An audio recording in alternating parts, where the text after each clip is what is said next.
Good morning, YouTube.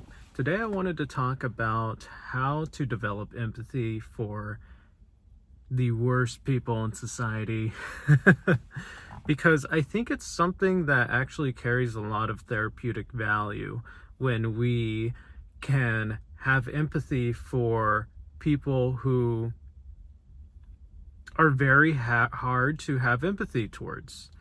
I think when we carry this disdain and resentment for people who have done criminal acts or who have done evil things or bad things, or maybe just assholes or negligent people or neglectful people, I think when we carry hate for these people, it ultimately just ends up hurting us. Hatred is not a good thing to have in your heart, even if it's towards someone who deserves it. It's still not good for us. Hatred, or anger, actually, is the most destructive emotion to our physical health, actually. When we are in a mode of intense anger, it actually sets a cortisol response. Our brain releases cortisol and it gets released into our body. And this actually has a negative impact on the health of our organs and muscles. So hatred, anger, is incredibly unhealthy, and it's not good for your health. And also more research on anger, but when we go through an instance of intense anger, fueling anger, our immune system actually suppresses itself. I read this one research that said, an episode of intense anger could actually suppress your immune system for up to 2 minutes. I mean, not 2 minutes, 4 to 6 hours. That's fucking crazy. So, how do we, and what I've found is that usually our anger is directed towards other people. Other people's inhumane, horrible decisions. And so my question is, well, how the fuck do we develop empathy for people who probably don't deserve it? Well, I think the number one thing, and I think when it comes to understanding others, developing an understanding of why other people are the way that they are, it all goes back to the fact that we do not possess free will. We feel like we have free will. I felt like I chose the tattoos on my skin, the colors that I'm wearing today. But actually, these things are influenced by things that I was exposed to as a child and so forth. And those things I did not necessarily have control over. I didn't have control over, for example, this is a Breaking Benjamin tattoo. I didn't have control over the algorithm in 2008 or 7 that made a Breaking Benjamin music video pop up, which then made me want to listen to Breaking Benjamin music, which then made me an avid fan. And then ultimately 20 or so years later, I got this freaking tattoo. Or no, it wouldn't have been 20 years, probably like 15 years. But y'all get what I'm saying. We don't have free will in this world. And since we don't have free will, we necessarily don't have a direct choice in who we get to be. Now, this doesn't just erase us of our responsibility to still regulate ourselves emotionally. It does not take away our responsibility to be a decent human being, but at some level, we can't claim full, complete responsibility over our temperament and who we are, because we were born into a body that we did not create. We were born into circumstances that we did not handpick. And because of this, we were kind of molded through the environment and our DNA or genetics to become who we are today. And an evil person is no different.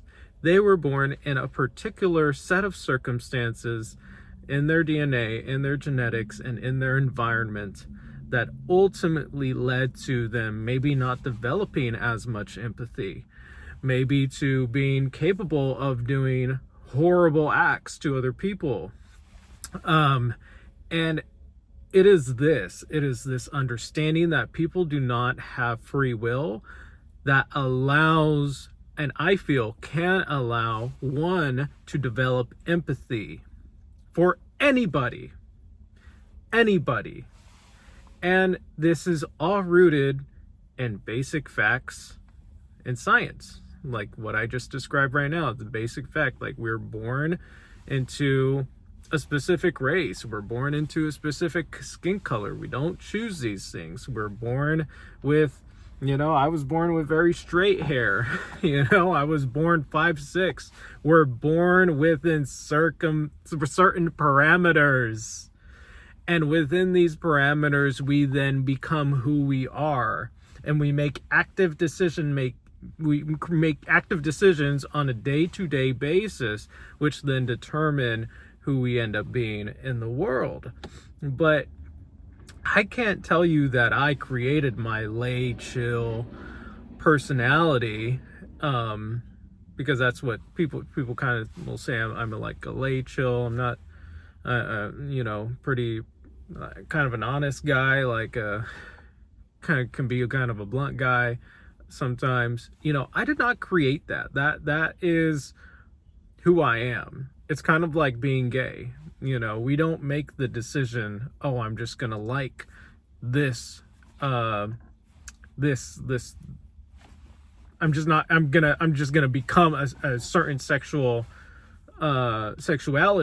We just have these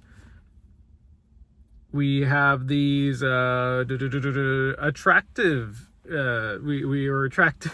Why do I sound so stupid right now?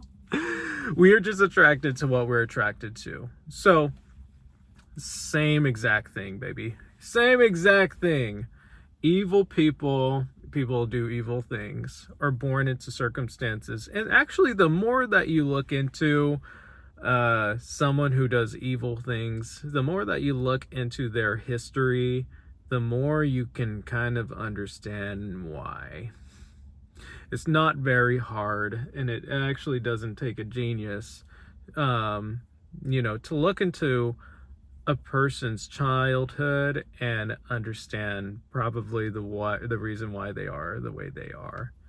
I'm a therapist, and I work with lots of people who did not have present parents in their life, and usually it's fathers.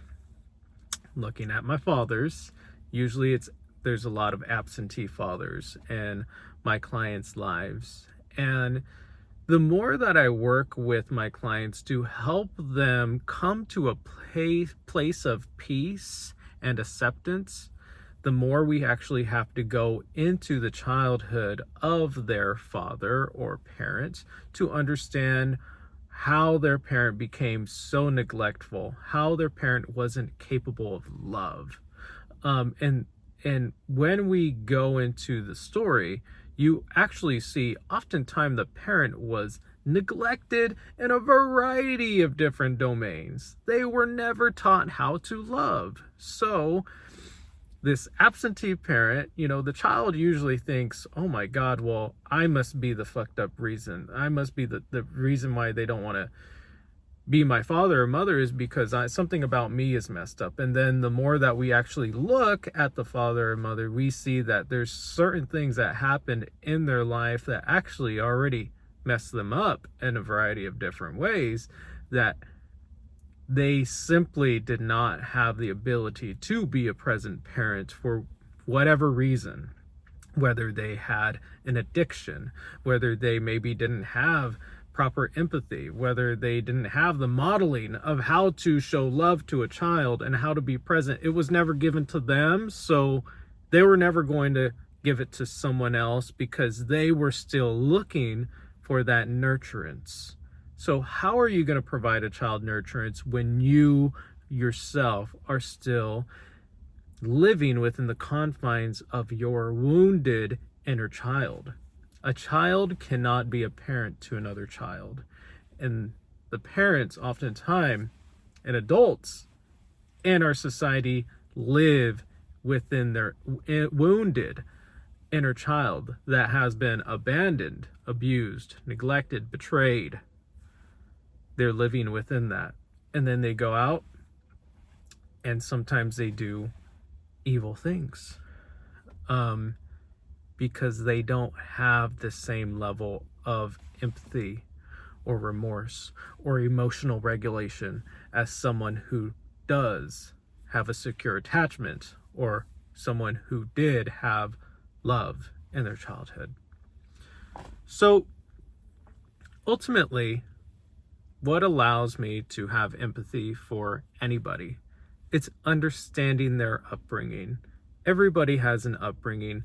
Everyone has different sets of parameters within their upbringing. Everyone was raised with a parent who had a particular parenting style, who had a particular set of beliefs, who had a particular culture, who had a particular way in which they structured that individual's childhood, which then that child, they through direct messaging, through assumptions, through learned behavior, they then develop into themselves with their own particular set of genetics and behavioral and personality traits.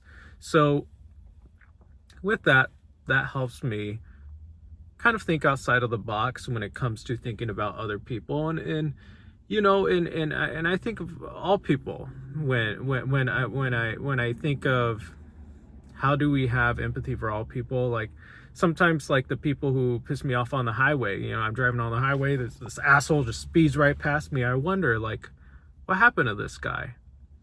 Now, I think the last point that is important to make in a video like this, because we are employing empathy towards people who perhaps maybe we shouldn't employ that much empathy for, but no, we are, because we all deserve empathy and understanding.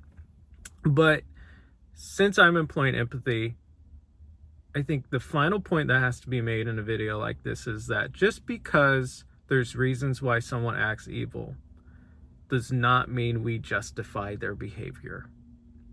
It does not make it okay for someone to do an evil act just because they were not loved in their childhood. It does not make it okay for someone to speed 140 miles per hour just because, I don't know, they have a certain set of genetics that makes them crave dangerous activities.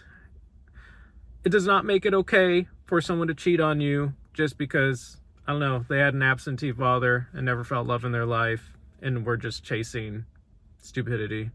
It does not make it okay. So although we can have empathy for these people, we should still be able to practice our boundaries, and we should not be making justifications for these people just because of their childhoods or because of the lack of love in their life. We should not be making rationalizations for these people. We should not allow our boundaries to become blurred for these people, but rather we should strive to understand them, empathize for them, and if you can, maybe reflect back at them what it is that you see.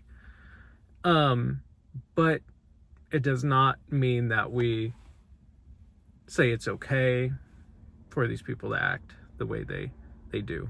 There's still accountability that must be had in all cases.